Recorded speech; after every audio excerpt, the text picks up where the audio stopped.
Hello, mga kamaster, maraming salamat po sa lahat ng tumatangkilik ng ang daddy ng baby ko. Paki-follow and subscribe mga master para sa mga susunod pang mga kabanata. Kabanata 381.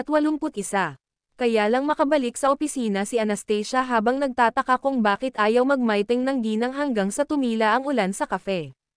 Kasabay nito, itinapat ni Anastasia ang kanyang mga lev sa ulan sa labas ng bintana. Alam na halos hindi nakikita ang kalsada sa unahan nila gaano man kabilis ang paggana ng windscreen wiper. Kaya naman, naniniwala siyang aabutin si Elliot ng halos kalahating oras bago siya makarating sa kumpanya ng kanyang ama. Sa isiping pinadalhan siya nito ng text message at sinabihan siyang mag-ingat. Maging cool ka lang, Elliot. Umuulan na ngayon, at masyadong mapanganib na magmaneho. Gayunpaman, ang mensahe ni Anastasia ay sinalubong ng katahimikan dahil hindi tumugon ang lalaki. Kaya naman, hindi niya maiwasang mag-alala sa kaligtasan nito habang pinagsasabihan siya ng malalim dahil sa pag-aalala nito. May sakit ka, Elliot, kaya bakit hindi ka nalang magpahinga? Makalipas ang ilang saglit, pareho silang dumating sa Tillman Construction, kung saan sinabi ni Anastasia kay Alex na bumalik sa opisina at maghintay sa lobby. Pansamantala, nahuhulaan ni Alex kung sino ang hinihintay niya habang iniisip niya kung talagang sasalubungin siya ni Elliot sa kabila ng malakas na ulan. Kung tutuusin, matutuwa siya sa paghihirap ni Elliot kung sakaling may mangyari sa kanya sa daan. Samantala, isang tumingin sa labas ng bintana si Anastasia dahil wala siyang makitang sasakyan. Gayunpaman, nakita niya ang isang itim na sedan na paparating sa ulan makalipas ang 15 minuto.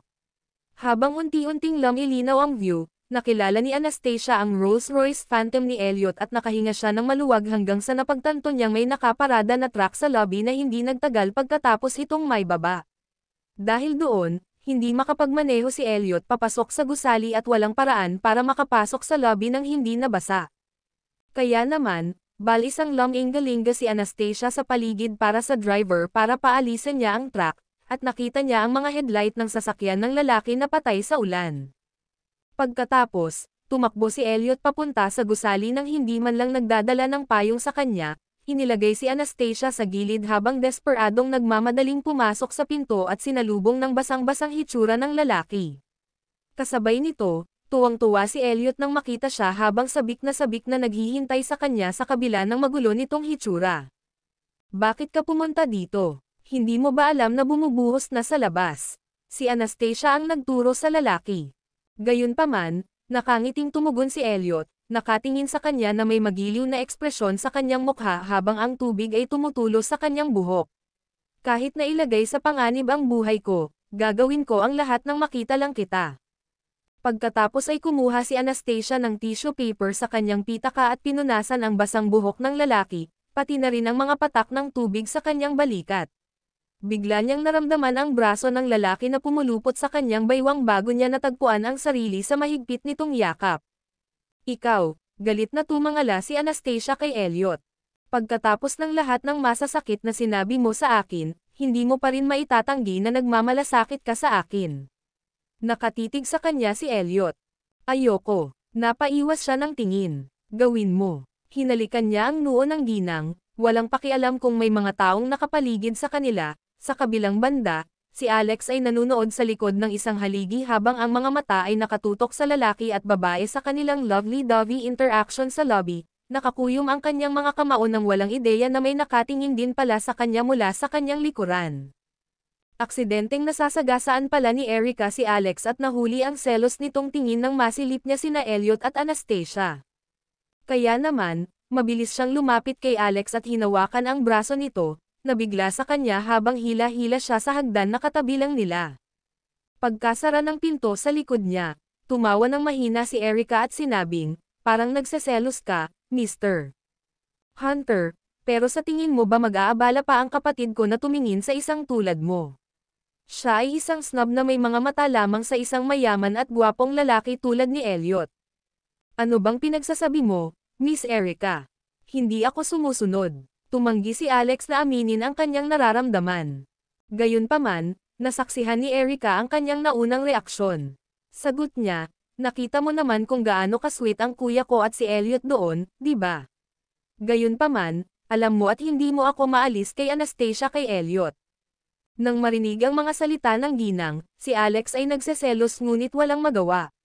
Kung tutuusin, wala siyang choice kundi ang aminin ang nararamdaman ni Anastasia para kay Elliot, base sa ipinakita nitong simpatiya sa kanya sa pagkikita nito sa ulan sa kabila ng pagtanggi nitong sagutin ang tawag nito sa kafe kanina. Ano pa ba ang matatawag ko dyan kung hindi pag-ibig? Biglang lumapit si Erica sa lalaki, hinawakan ang braso nito sabay tingin sa kanya. Pareho kaming magkapatid ni Anastasia mula kay Tillman, kaya bakit hindi mo ako gustong ligawan, Mr. Hunter? Pagkatapos ng lahat, sa palagay ko ay maaari akong maging isang mabuting kasintahan tulad ng magagawa ng aking kapatid na babae. Panatilihin natin itong sibil, Miss Erica. Nang inig si Alex sa sandaling iyon ngunit, hindi inalis ni Erica ang kamay niya kay Alex. Sa halip, pinulupot niya ang kanyang mga braso sa kanyang leeg sa mapang-akit na paraan habang nakapatong ang kanyang mukha sa kanyang balikat. Maaaring hindi alam ng kapatid ko kung paano ka pahalagahan, Mr. Hunter, ngunit hindi ako katulad niya. Para sa akin, ikaw lang ang uri ng lalaking hinahangaan at tinitingala ko. Kabanata 382. Nanatiling nakatutok ang mga mata ni Alex kay Erica, tila nag-iisip kung ano ang gagawin sa susunod niyang gagawin. Kung tutuusin, alam niya rin na hindi siya nagkaroon ng pagkakataong mapalapit kay Anastasia nang nasa tabi niya si Elliot, ngunit ngayong papalapit na sa kanya si Erica, sinimulan niyang tingnan ito bilang isang pagkakataon. Miss Erica, isa lang akong ordinaryong tao na walang karapat-dapat na handgun, kaya iniisip ko kung ano ang dahilan ng pagkagusto mo sa akin ng sobra. Isang buntong hininga ang pinakawalan ni Alex. Hindi ako katulad ng kapatid ko na gusto ko lang magpakasal sa isang mayaman. Ako naman, mas gusto kong magtiwala sa sarili kong nararamdaman kapag pinili ko ang Mr. Right ko. Napatingin tuloy si Erica kay Alex ng mapang-akit. Mr. Hunter, ikaw ang tipong gusto ko. Nang marinig ni Alex ang sinabi ng ginang ay parang may kuryenteng damaloy sa kanyang katawan. Kahit na si Erica ay hindi labanan na isang kagandahan tulad ng kanyang kapatid na babae, si Alex, na ang likas na katangian bilang isang lalaki ay nakakuha ng higit na mahusay sa kanyang makatuwirang pag-iisip, ay hindi maaaring ang kanyang mga pagsulong. Samantala, si Anastasia, na nasa lobby pa rin, ay itinulak si Elliot sa isang tabi pagkatapos na panasan ang tubig sa kanya at sinabing, umalis ka kapag tumila na ang ulan. Sige, masunurin namang tumango si Elliot. Tara, punta tayo sa lounge ko. Malamig dito sa labas. Dinala ni Anastasia ang lalaki sa itaas. Pagdating nilang dalawa sa mas mainit na lugar, hinubad ni Elliot ang kanyang coat at ipinakita ang maitim na sando na nagpatingkad sa kanyang matipunong pangangatawan sa ilalim nito. Gayunpaman, umiwas ng tingin si Anastasia na parang may sinusubukang pigilan. Kung tutuusin ay pilit niyang nilalabanan ang kaakit-akit at panlalaking aura ng lalaki sa kaibuturan para hindi na ito mahulog pa rito. Sa sandaling iyon, kumatok si Alex sa pinto at pumasok sa lugar kahit na alam niyang nasa paligid si Elliot, sinasadya niyang sirain ang pribadong sandali nila ni Anastasia. Kung tutuusin, si Erica ay kapalit lang niya dahil si Anastasia pa rin ang babaeng mahal niya. Gayunpaman, ang presensya ni Alex, ay nagpasimangot sa mukha ni Elliot nang huli ay agad na pumulupot sa kanyang braso kay Anastasia habang pinagtitinginan siya ng tsaa. Bago pa man matapos si Anastasia sa paggawa sa kanya ng tsaa, nawalan siya ng balanse at umupo sa kandanggan ng lalaki habang hawak pa rin ang tibag. Nang magse-lecture pa sana siya sa kanya, napansin niya ang lamig na bumalot sa mga mata nito bago niya agad naramdaman ang presensya ni Alex sa kanya. Okay, ganyan yata ang ugali ng mga lalaki. Hindi nila matitiis ang sinumang tumuntong sa kanilang karera, kaya naman sinisikap ng taong ito na igiit ang kanyang pangingibabaw. Nandito ka na Mr. Presgrave. Nahihiyang bati ni Alex kay Elliot. Mananatili ako rito at sasamahan si Anastasia. You may attend to your work now, Mr. Hunter, malamig na sabi ni Elliot kay Alex. Sige, napangiti si Alex, dumilim ang mukha nang lumingon siya. Mukhang wala talagang pakialam si Elliot sa presensya ko. Hindi nagtagal, tumayo si Anastasia mula sa kanyang upuan at pinaalalahanan ang lalaki na kumilos. Iwasan mo yang kalokohan mo habang nandito ka. Ayokong mahuli sa isang lovely-dovey na sitwasyon kasama ka. Anong masama dun? Nag-aalala ka ba na magselos si Mr. Hunter? Napaungol si Elliot sa inis. Empleyado lang si Alex sa kumpanya ng tatay ko. Iyon ay gumagawa sa amin ng walang higit pa kaysa sa mga kasamahan. Paliwanag ni Anastasia sa sarili. Habang naniniwala si Elliot sa ginang, ang kanyang pagmamataas at paninibugho ay hindi mas mataas sa kanya na tumayo at panoorin ang sinumang lalaki na lumalapit kay Anastasia. Hindi nagtagal, nagpeke siya ng ubo at tumingin sa babae, sinusubukang maramdaman ang kanyang pag-aalala nang lumingon ang ginang at sinalubong ang kanyang mga mata. Gatlang Gitling, huwag kang mag-alala, uminom ako ng gamot ko ngayon. Tiniyak ni Elliot kay Anastasia na mayroon siyang sipon, na nagpatuloy dahil sa hindi sapat na pahinga.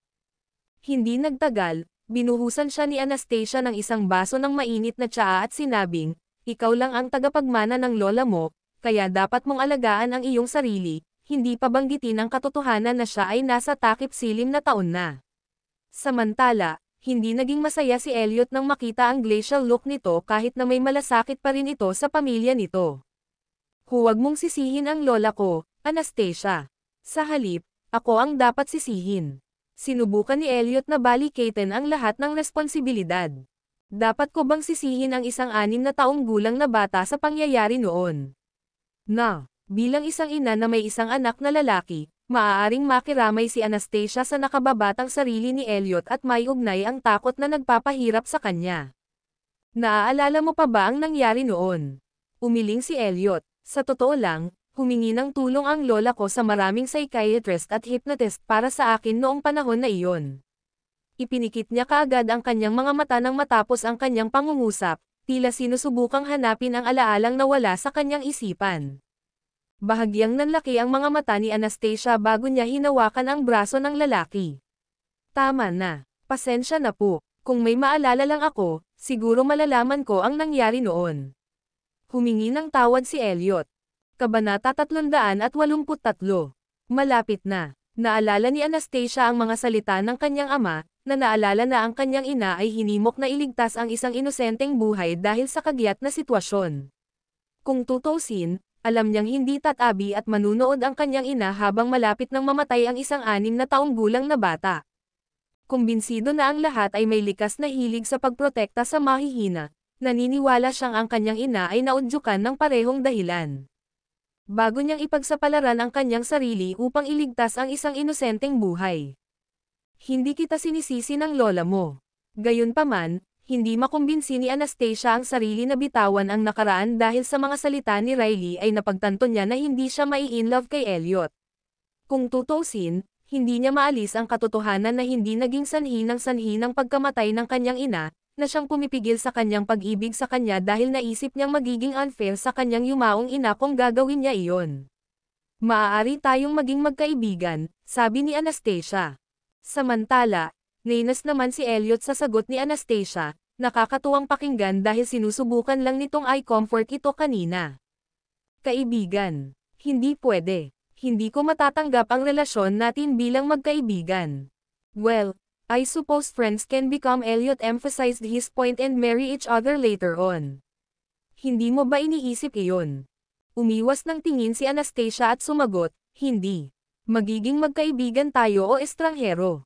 Sa kabila ng kanyang malamig na tugon, nagawang makiramay ni Elliot kay Anastasia, alam niyang maraming hindi kanais-nais na bagay ang sinabi ni Riley sa kanya na naging dahilan upang tanggapin siya nito. Sige, nirerespeto ko ang gusto mo. Magkaibigan tayo nun. Napaatras si Elliot, ngunit hindi niya ipinakita ang kanyang karapatan sa kanya sa pamamagitan ng pagbibigay sa kanya ng utos. Gayunpaman, kung sakaling magpapakasal ka sa isang tao, ito ay magiging ako at ako lamang. Natigilan si Anastasia sa mga salita ng lalaki, sa pag-aakalang ang kanyang dominante at possessive, ang karakter ay hindi nagbago kahit kaunti. Ganoon din sa akin. I'll marry no else but you, hindi nagtagal dugtong ni Elliot. Namumula ang mukha ni Anastasia habang nanginginig ang kahihiyan sa kanya kahit hindi niya sinalubong ang mga mata ni Elliot. Ang desisyon ko na magpakasal ay wala sa iyo. Ganoon din sa iyo, sagot ni Anastasia. Ngumiti si Elliot at sinabing, fine, mananatili na lang tayong single para sa isa't isa habang buhay. Fine, panalo siya. Habang walang magawang tinapik ni Anastasia ang kanyang noo, pumasok si Francis sa gusali mula sa ulan. Nang marinig niyang nasa lounge si Elliot, mabilis itong lumapit para salubungin siya. Hindi ko alam na pupunta ka rito, Mr. Presgrave. Pakiayos ang sarili mo sa bahay. Lumapit si Francis kay Elliot para makipagkamay. Masyado kang mabait, Mr. Tillman, magalang na sagot ni Elliot. Anastasia, mangyaring tanggapin ang aming bisita, Mr. Presgrave. Ibinaling ni Francis ang kanyang atensyon sa kanyang anak. Sa kaibuturan niya, taos-puso siyang umaasa sa kanyang anak na babae ay makakasama ni Elliot sa pag-angat ng sitwasyon bilang isang negosyante. Pagkatapos ng lahat, ang Tillman Constructions ay susuportahan ng malakas na impluwensya ni Elliot kung sila ay magkakasama. Bukod pa riyan, naniniwala siya na ang kanyang mga apo at anak na babae ay mamahalin at pakikitungo ng mabuti ng mga tao ng Presgrave family, pinagkasundo ang kanilang pagkakasala para sa kanyang asawa. Oo naman, Ama, please leave me to eat, sagot ni Anastasia. Nang nag-iisip si Elliot kung paano siya tatanggapin ni Anastasia pagkaalis ni Francis, nakita niyang nakatingin siya sa pagpasok ng ulan sa labas ng bintana bago niya inilipat ang tingin sa kanya. Sige. Tumila na ang ulan. Oras na, para pumunta ka. Teka ganito ba siya tatanggap ng bisita niya? Sa pagpapakita sa akin ng pinto. Si Elliot ay, nawalan ng imak. Hindi pa ako aalis. Sasamahan kita mag-lunch at sasamahan kitang sunduin si Jared. Tapos mamayang gabi na ako magdi-dinner sa inyo. Sa katunayan, naisip na ni Elliot ang kanyang plano para sa araw na iyon.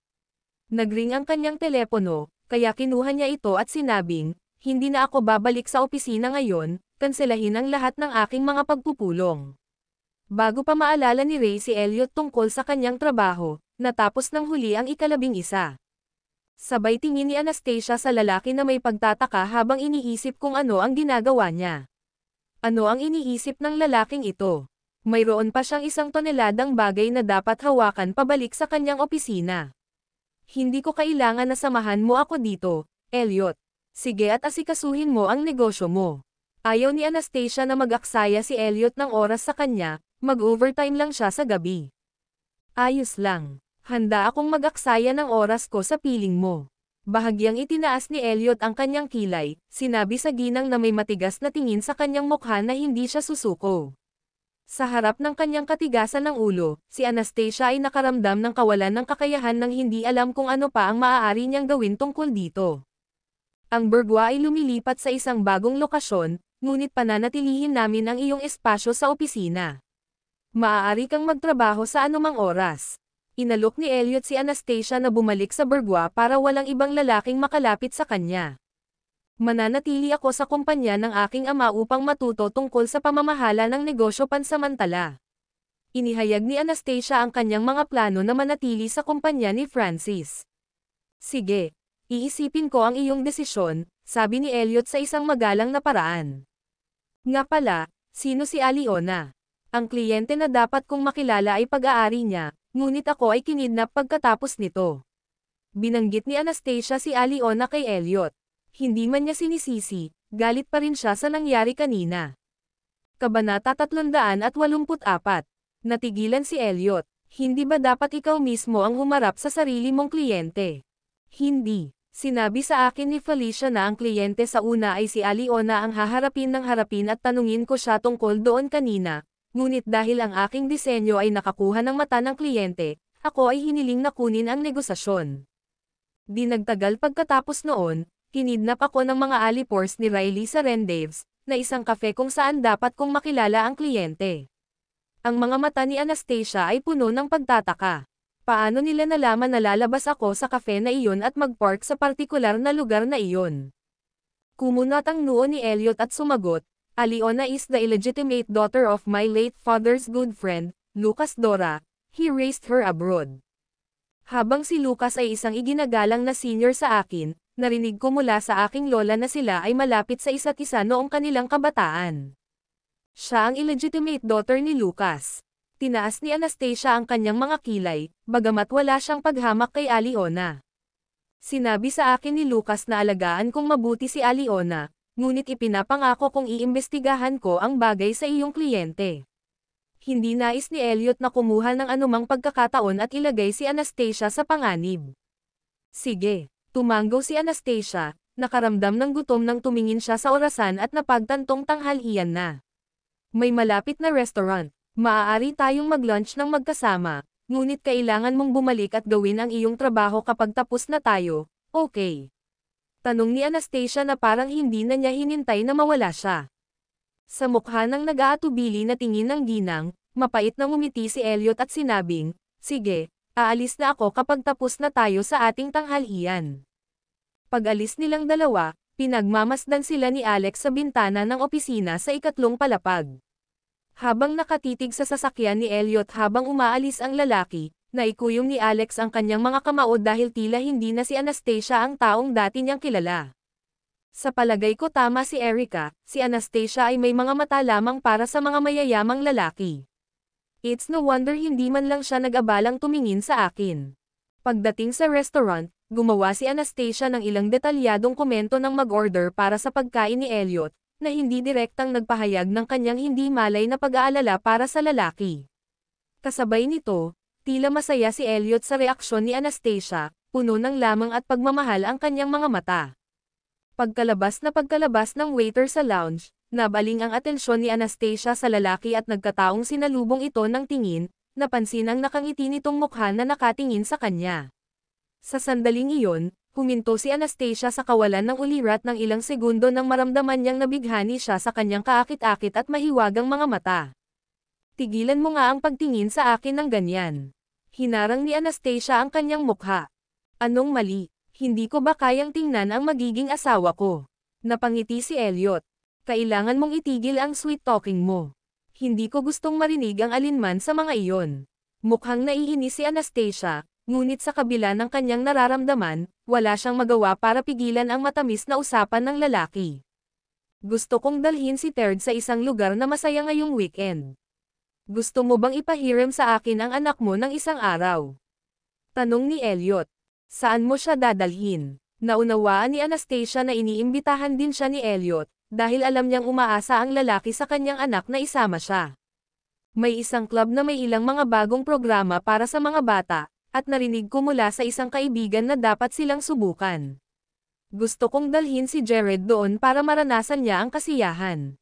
Nag-atubili si Anastasia sa ilang sandali bago siya pumayag. Iniisip na oras na para sa kanyang anak na gumawa ng isang bagay sa labas pagkatapos na manatili sa bahay ng napakatagal.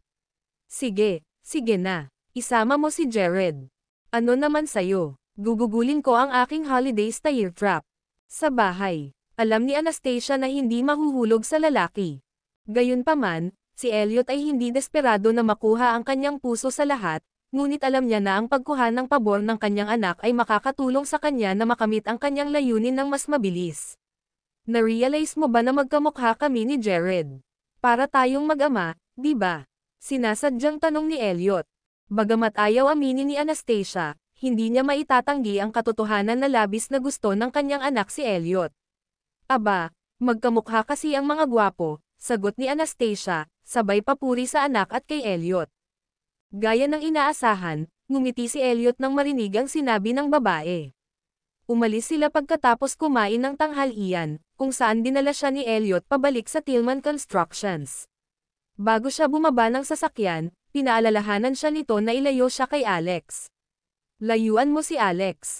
Gayunpaman, si Anastasia ay tumingin lamang ng masama kay Elliot sa isang inis na manner, pakiramdam na walang magawa sa kanyang pagiging possessive at selos.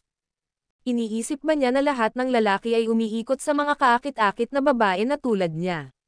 Ang gusto ko lang ay kunin ang kumpanya ng aking ama sa lalong madaling panahon upang siya ay makapagretiro at masiyahan sa natitirang bahagi ng kanyang buhay. Magmaneho ng ligtas, sabi ni Anastasia, na pinaalalahanan si Elliot na mag-ingat sa daan bago niya buksan ang pinto at lumabas ng kotse.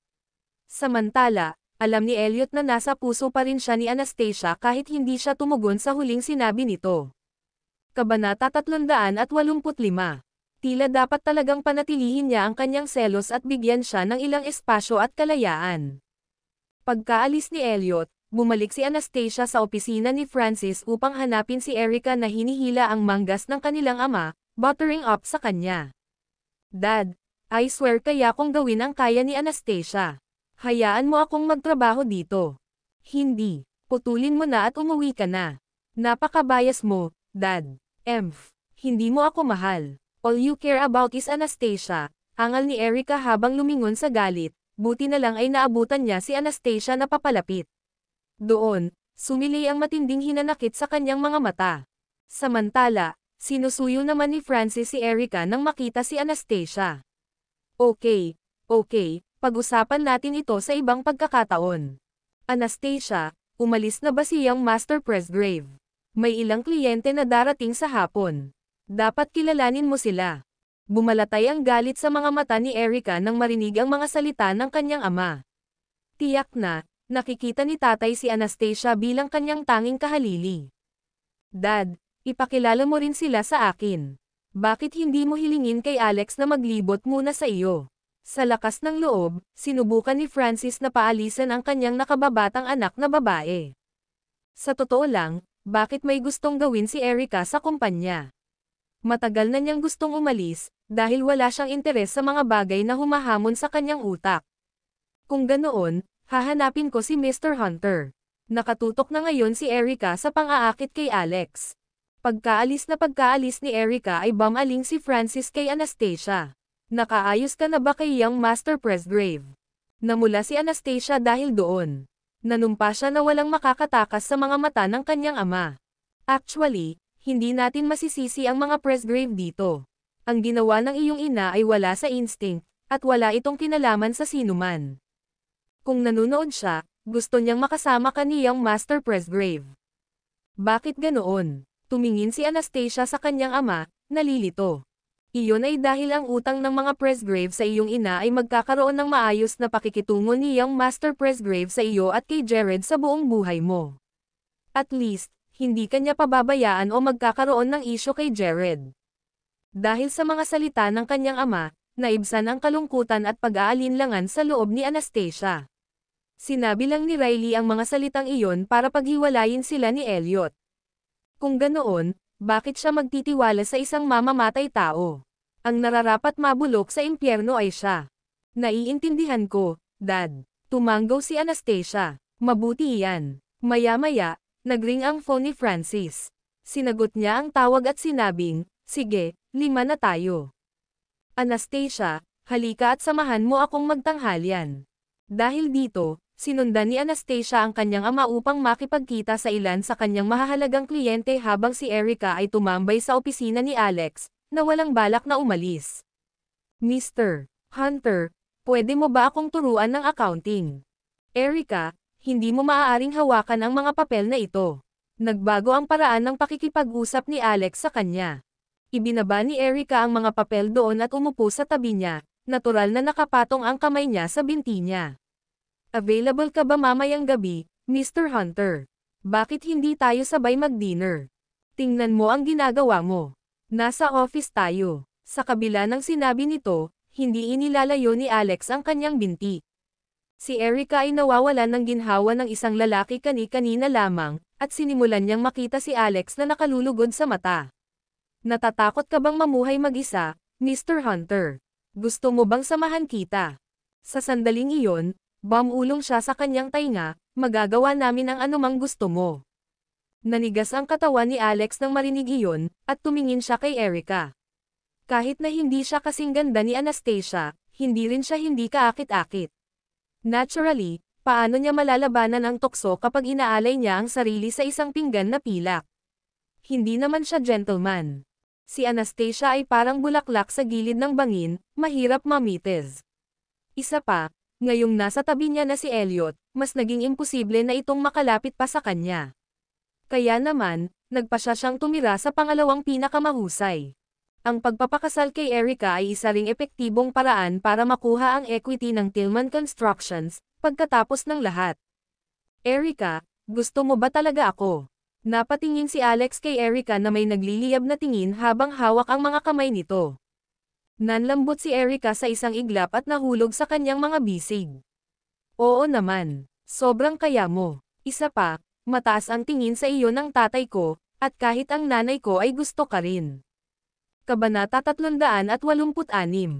Hindi kita ibebenta. Kung gaano man katalino si Alex, natural na alam niya ang nakikita ni Naomi sa kanya. Mula ngayon, makikipagtulungan siya sa mag-inang duo na ito para masecure ang Tillman Constructions para sa kanilang sarili. Pagkabalik ni Elliot ay agad niyang pinapante si Felicia sa kanyang opisina. Gusto niyang hukayin niya ang kliyente ni Aliona at bakit nangyari ang kidnapping sa parking lot ng cafe. Natural, hindi nang ahas si Felicia na baliwalain ito. Agad niyang tinanong kay Aliona ang profile ng kanyang kliyente, na ipinasa sa kanya ni Aliona. Aliona, paano mo nakilala ang kliyenteng ito? Dahil doon, naging masunurin si Aliona. Nauna siyang lumapit sa akin. Nagkita kami sa isang handaan. Familiar ka ba sa kanya? Hindi. Okay lang ba ang lahat, Felicia? Nagkunwaring nag-aalala si Aliona. Oo, pwede ka nang bumalik sa trabaho mo. Naisip ni Felicia na hindi na niya dapat pabayaan pa. Mukhang kailangan niyang bisitahin mismo ang kliyenteng iyon. Pagkabalik sa kanyang opisina, hindi napigilan ni Aliona na mapabuntong hininga. Sa totoo lang, nahihirapan siya nitong mga nakaraang araw, dahil ang nabigong pagkidnap ay naging sanhi ng pagkakakulong sa kanyang ninong. Ang mga nasasakupan ni Riley ay naghatid pa ng mensahe sa kanya, na nagsasabing kailangan niyang ipagpatuloy ang natitirang landas sa kanyang sarili. Naiinis siya kay Anastasia. Naniniwala siya na ang pagkapanalo sa puso ni Elliot ay isang piraso ng cake noong siya ay naninirahan sa ibang bansa, ngunit mula nang pumasok si Anastasia sa larawan, ang tanging inaalala ni Elliot ay ang babaeng iyon. Samantala, nakipagkita si Felicia sa kliyente noong hapong iyon. Dahil nakausap na ni Aliona ang kliyente at nakipagsabuatan sa kwento bago ang pulong, walang mahanap si Felicia. Sa gayon, iniulat niya ito kay Elliot at ipinadala sa kanya ang profile ng kliyente habang siya ay naruroon. Itinoon ni Elliot ang kanyang tingin sa profile habang iniisip niya ang tungkol sa pagkidnap kay Anastasia. Tiyak na may nangyaring mali sa isang lugar, lalo na nang mapansin ng kanyang mga bodyguard na ang mga kidnapper ay nakatalaga sa parking lot 20 minuto bago. Pagkatapos ay inutusan ni Elliot si Ray, hukayin ang kliyenteng ito. Nasa early 50s siya. Sa paghusga sa edad ng babae, malamang na siya ay kakilala ni Riley, at malamang na hinikayat ni Riley si Anastasia sa cafe na iyon kung saan naghihintay ang kanyang mga tauhan. Nagkaroon ng kahulugan ang buong bagay nang sabihin niya iyon. Sa kabilang banda, humingi ng leave si Aliona sa hapon para makipagkita kay Lucas. Naaliw si Aliona nang makita si Lucas sa cafe. Lucas, ang aking ninong ay nasa kustodiya na ngayon.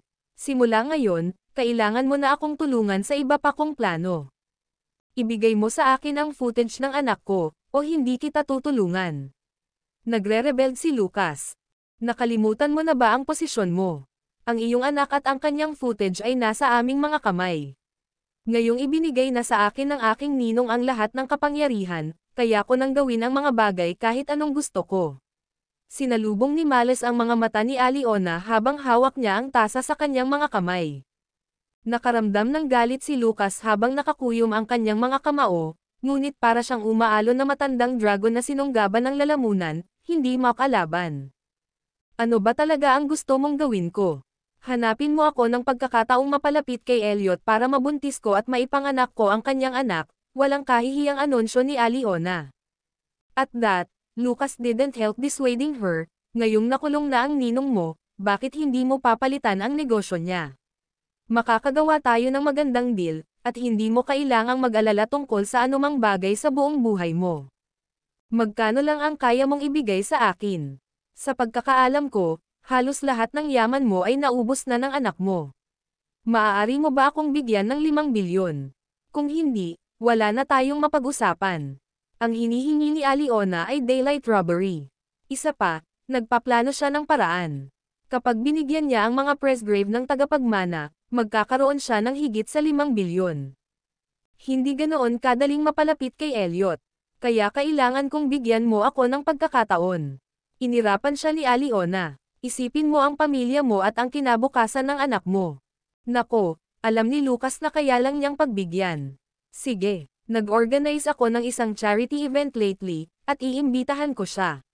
Samantala, dapat humanap ka ng pagkakataon para mapalapit sa kanya. Mabuti. Sigurado akong alam mo ang gagawin kung magtanong si Elliot tungkol sa akin. Relax, hindi kita ibebenta kapag nasa kamay mo ang anak ko. Pumikit si Lucas, isang mapait na wakas ng kanyang buhay. Kabanata 387. Ay pangako mo sa akin ito. With that, umalis na si Aliona. Ngayon, ang tanging magagawa niya ay maghintay sa balita ni Lucas bago siya gumawa ng susunod na hakbang. Kinailangan niyang mabuntis ng mabilis ang anak ni Elliot, dahil naghihintay pa rin si Riley na piyansahan niya ito. Samantala, sa Hogland, tinanggal ni Hailey ang kanyang bagay sa 1 linggo pagkatapos ng kanyang operasyon. Ngayong hindi na namamaga ang kanyang mukha, nakita na ang resulta ng operasyon. Ang dating medyo parisukat na mukha ay naging oval na. Namamaga pa rin ang kanyang dobleng talukap, ngunit ang kanyang ilong ay tumangkad, ang kanyang mga labi ay mas maganda ngayon, at ang kanyang jawline ay perpekto na ngayon. Natuwa si Hailey, sa wakas ay maganda na siya. Bagamat hindi ito kasing ganda ng natural na mukha ni Anastasia, sigurado siyang hindi ito malalayo sa mukha ni Anastasia. Kapag ganap na nawala ang kanyang sakit, makikita na niya si Elliot.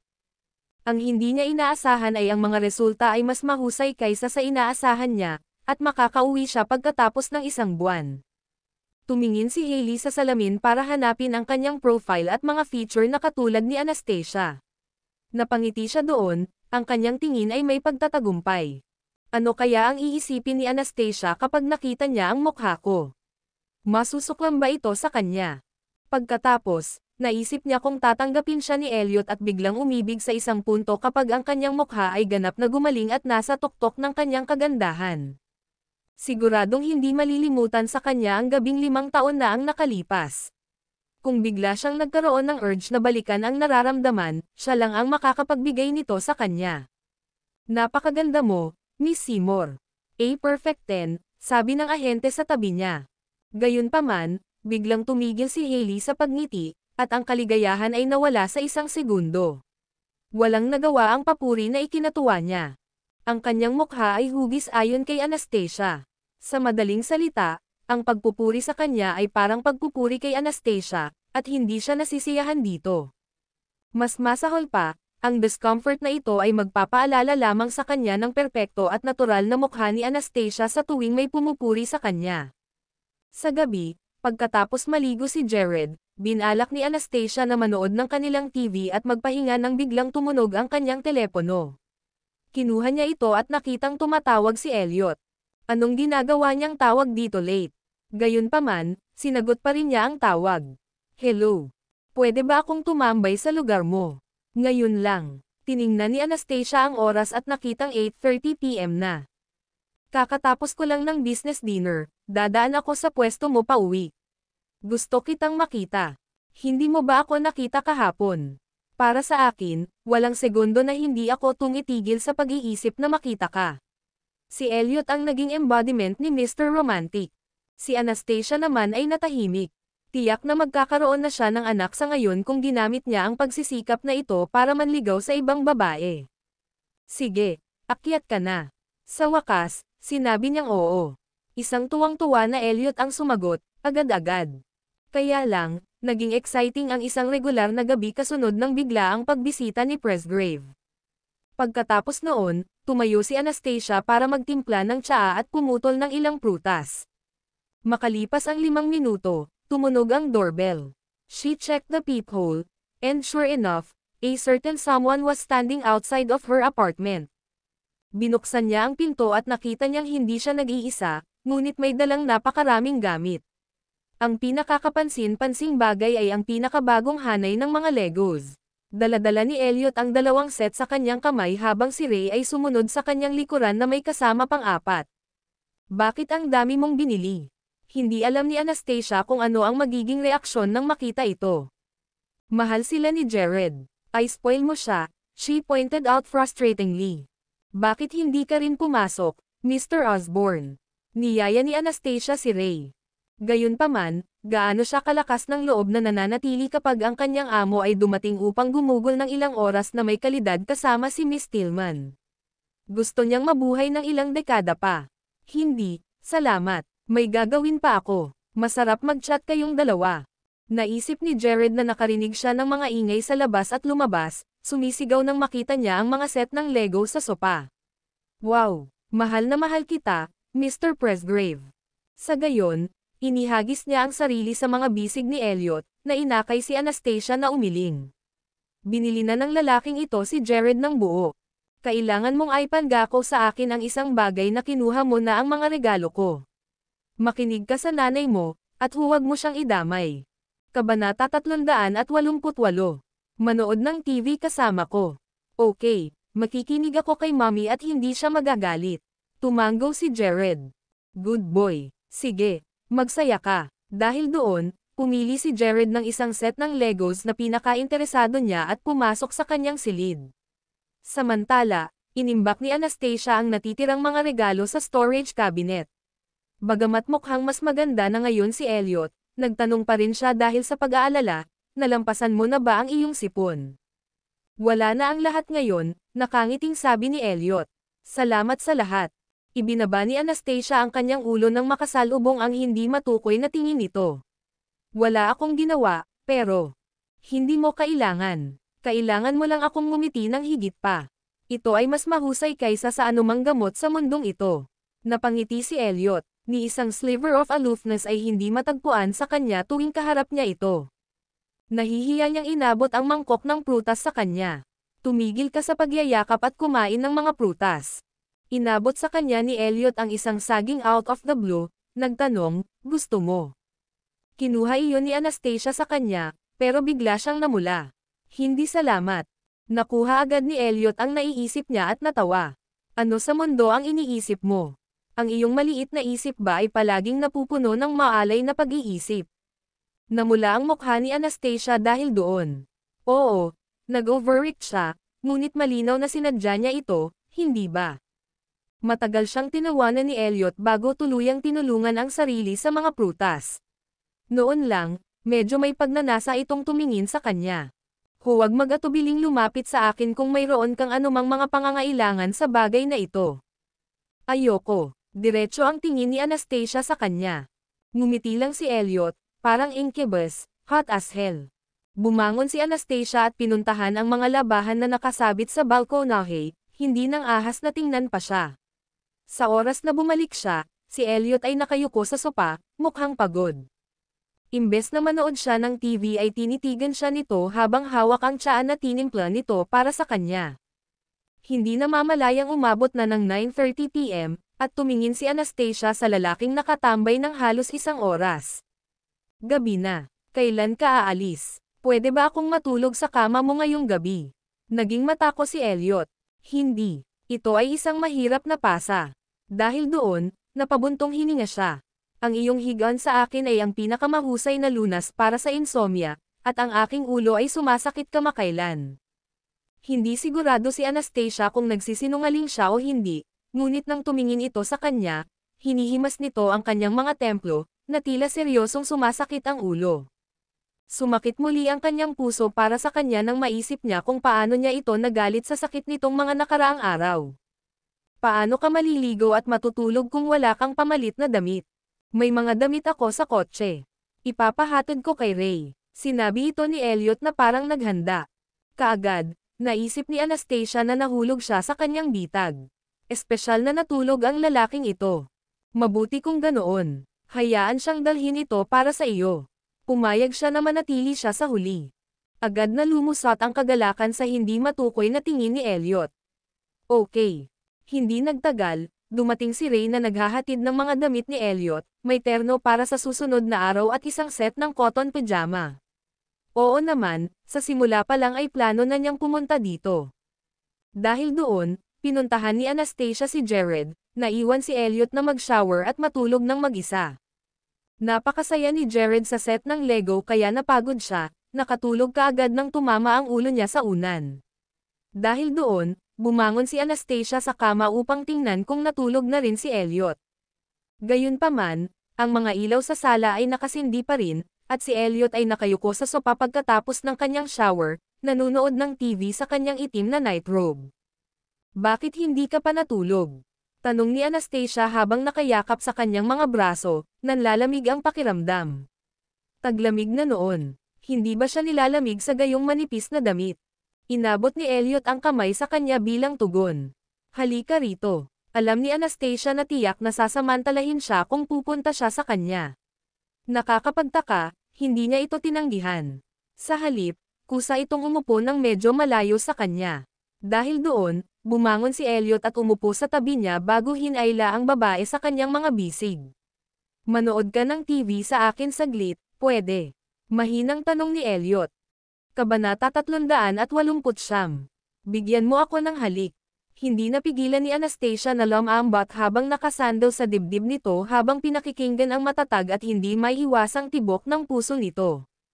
Nilinggan ni Elliot ang kanyang ulo para halikan ang kanyang buhok.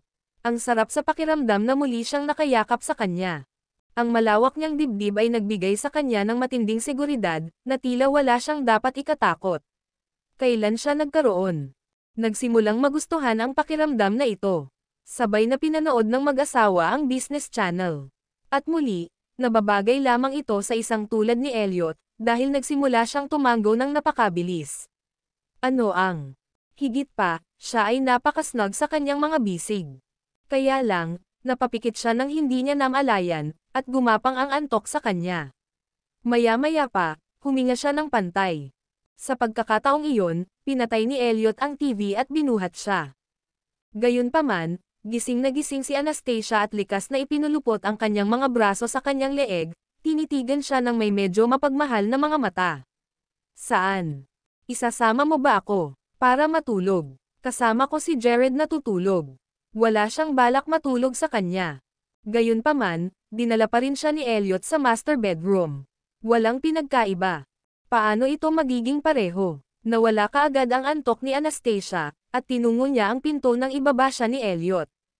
Gayunpaman, agad niya itong hinawakan at hinayla sa kanyang mga bisig, pinilit itong humarap sa kanya. Ang buhok ni Anastasia ay nakalugay bilang isang resulta, at ang kanyang gatas na puting velvet na pantulog ay ginawa ang kanyang mukha na inosente ngunit nakakaakit. Tiyak na ito ang magiging kamatayan. Sa kanya, napalunok si Elliot, na parang sinusubukan niyang pigilan ang isang bagay. Nahuli ni Anastasia ang pagiging possessive sa kanyang mga mata, at agad itong nagbabala, huwag ka bang, kaya lang, napalunok siya ng salita. Maglakas loob. Sa totoo lang, hindi maaaring tumanggi si Anastasia sa kanya. Mga halik sa bawat oras. May dala pa itong kakaiba. Pangingilig na sensasyon, ginagawa siyang gusto pa. Sa kabila ng pagkahiya, bigla niya itong binitawan at nagtanong sa namamaos na boses, gusto mo ba? Hindi. Tinanggihan ni Anastasia ang kanyang pagnanais, ngunit sa kaibuturan, gusto niya itong subukan. Gusto niyang makita kung matatanggap niya ang diskarte nito. Hindi.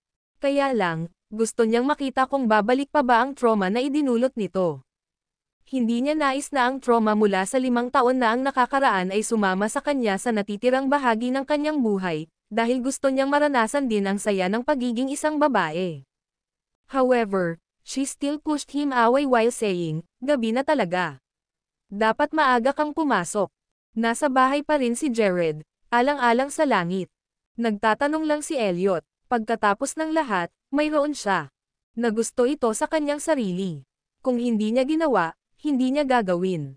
Pilitin siya kahit nasa bingit na siya. Nang sumasabog. Nagmamadaling pumasok si Anastasia sa silid ni Jared, ngunit hindi niya maiwasang isipin si Elliot, ang kanyang halik, ang kanyang hininga, at ang kanyang titig. Kinaumagahan, nagbukas si Anastasia. Ang kanyang mapupungay na mga mata upang makahanap ng isang pares ng malaanghel. Mga matang nakatingin sa kanya. Ano ito? Umupo siya at hinalikan siya. Sanggol na lalaki. Mommy, may late na ako sa school, seryosong sabi ni Jared. Ha? Hindi ba Sabado ngayon? Hindi. Friday pa lang. Si Mommy ba? Nananaginip. Sinampal ni Anastasia ang kanyang ulo dahil doon. Nahihirapan siyang makatulog buong gabi, walang salamat kay Elliot. Tama, Elliot, nanatili siya magdamag. At that, she asked with a smile, nandito ba si Mr. Presgrave? Siya ay, hinihintay ka niya sa sala. Kung ganoon, ipaaral ka sa kanya. Inaantok na talaga ako. Nais ni Anastasia na maging tamad sa sandaling ito. Okay, Ang maliit na lalaki ay tumungo sa labas, bimang. Mr. Presgrave, gusto pang matulog ni Mommy. Pwede mo ba akong ihatid sa school? Siyempre, mas natuwa siya, na nakangiti habang sinabing, sure. Pumunta ka at ipack mo ang iyong bag. Ipapaalam ko sa mama mo. Okay. Si Anastasia, na kalahating gising, ay nagkataong lumipat sa isang masikip na posisyon upang makabalik siya sa pagtulog nang marinig niyang bumukas ang pinto. Pagkatapos, narinig niya ang mga yabag na papalapit sa kanya, at dahil doon, iniabot niya ang kanyang kamay upang tapikin ang binti nito habang nananaginip na sinasabi, "Bilasan mo at pumunta sa paaralan, Jared." Jared. Napangiti si Elliot sa ilalim ng kanyang hininga, medyo nadidismaya. Siguradong naglakas loob ang babaeng ito na samantalahin siya. Sa pagkakataong iyon ay yumuko ito at lumapit sa kanya. Sure, ipapaaral ko ang anak mo. Pero kailangan mo akong halikan bilang kapalit. Nagulat si Anastasia, gising na gising at reflexively tinakpan ang mukha niyang inaantok. May morning breath ako. Kabanata 390. I don't mind that. Lumapit si Elliot pagkatapos sabihin iyon, at pinabalik ni Anastasia ang kanyang mga braso, hinalikan siya sa pisngi, "Pakiusap, dalhin mo si Jared sa paaralan para sa akin." Mabilis niya itong hinayla sa kanyang mga bisig, dahilan para masabsob ang mukha nito sa kanyang dibdib habang hinihimas ang kanyang leeg habang hinahaplos ang kanyang buhok.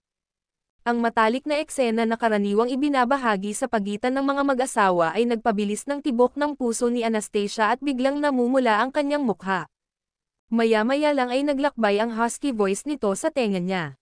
"Talagang pinahirapan mo ako kagabi." Kagat-kagat pa niya ang tenga nito na nanunokso dahilan para mapatagilan siya at itinulak palayo habang namumula. "Umalis ka dito, Elliot." Matapos matagumpay na maputol ang kanyang pagtulog, lumabas si Elliot, sa wakas ay kontento na. Samantala, si Anastasia ay bumalik sa pagtulog na may kapayapaan ng isip. Alam na ihahatid ni Elliot si Jared sa paaralan. Mukhang magiging ganito lang siya kapag iniwan si Jared sa kanyang mga kamay, tama ba? Sa kabilang banda, dumating si Alice sa isang kafe na malapit sa Burgua matapos sagutin ang isang tawag. Nang makita niya ang taong naghihintay sa isang mesa, lumapit siya sa kanila habang maingat na tumingin sa paligid. "Bakit mo ako hinahanap? Gusto kong magpasalamat sa sketch na binigay mo sa akin last time. Talagang nasisiyahan ako dito. Narito ang sitwasyon ngayon, ang aming kumpanya ay nagpasya na gamitin ang sketch na ito upang magsampa ng kaso laban sa Burgua at masira ang kanilang reputasyon." Dumiretso sa punto ang babae. Bahagyang nagbago ang ekspresyon ni Alice nang marinig ang kanyang mga sinabi. "Akala ko ba napagkasundoan natin na magsampa lang ng kaso ng plagiarism? Paano mo i-demand si Burgua ngayon?" "Bueno, ang Burgua ay kumuha ng masyadong marami sa aming mga kliyente. Kaya naman, nagpasya ang aking amo na gumawa ng mahabang panahon at gamitin ang pagkakataong ito para i-demanda ang Burgua para sa paglabag. Ang mas malaki, mas mabuti. Hindi lang namin sisirain ang reputasyon ng designer, kundi sisirain din ang negosyo ng Burgua." Kumunat ang noo ni Alice dahil doon. Hindi niya naisip ito sa simula. Ngunit sino ang mag-aakalang ang kanyang mga aksyon ay nagbigay sa kalabang kumpanya ng napakalaking kalamangan. "Ano ang mapapala ko dito? Wala na ba akong mapapala kapag ginawa ko ang malaking tulong sa inyo? Siyempre may makukuha kang kapalit. I'm here discussing this with you, hindi ba? Sabi ng amo ko, bigyan ka ng 100,000 bilang kabayaran. Pagkatapos ng lahat ng ito, maaari kang dumiretso sa amin bilang aming deputy director. Anong sabi mo? 100,000 lang ang binibigay mo sa akin." Nagsagawa ako ng malaking panganib sa pamamagitan ng pagnanakaw ng napakagandang sketch, at ang nakukuha ko lang ay 100,000. Pinagtatawanan mo ako. Si Alice ay hindi tupa, siya ay pagpunta sa bag ng isang matamis na deal. Bukod dito, tiyak na nagpipintura lamang ng malarosas na larawan ang karibal na kumpanya, na nag-aalok sa kanya ng pwesto sa kanilang kumpanya. Ang gusto lang niya ay kung ano ang makukuha niya. Sige, mag-aalok ako ng 250,000 sa aking amo, ngunit iyon ang pinakamaraming makukuha mo. Kasabay nito, tinawagan ni Jacqueline Sherman, taga-disenyo para sa karibal na kumpanya ng Burgayes, ang kanyang boss upang makipag-ayos sa deal. Pagkatapos ng ilang salita, Ibinaba niya ang tawag at sinabi kay Alice, sabi ng amo ko, kaya niyang gawin ang kalahating milyon. Hanggang doon lang ang mararating niya. Deal. Natuwa naman si Alice sa dami. Pagkatapos ng lahat, bukod sa pagkuha ng pera, maaari niyang ipatalsik si Anastasia sa industriya ng disenyo ng alahas. Simula ngayon, ikaw lang at ako ang nakakaalam ng planong ito. Walang ibang makakaalam nito, seryosong sabi ni Jacqueline. Oo naman, makakaasa ka sa akin. Tiwala si Alice na walang makakaalam na siya ang nasa likod nito. Tapos nagtataka niyang tanong. Kailan kayo magmo-move on? Handa na tayong lahat. Ang aming mga abogado ay pupunta sa iyong opisina sa bandang hapon.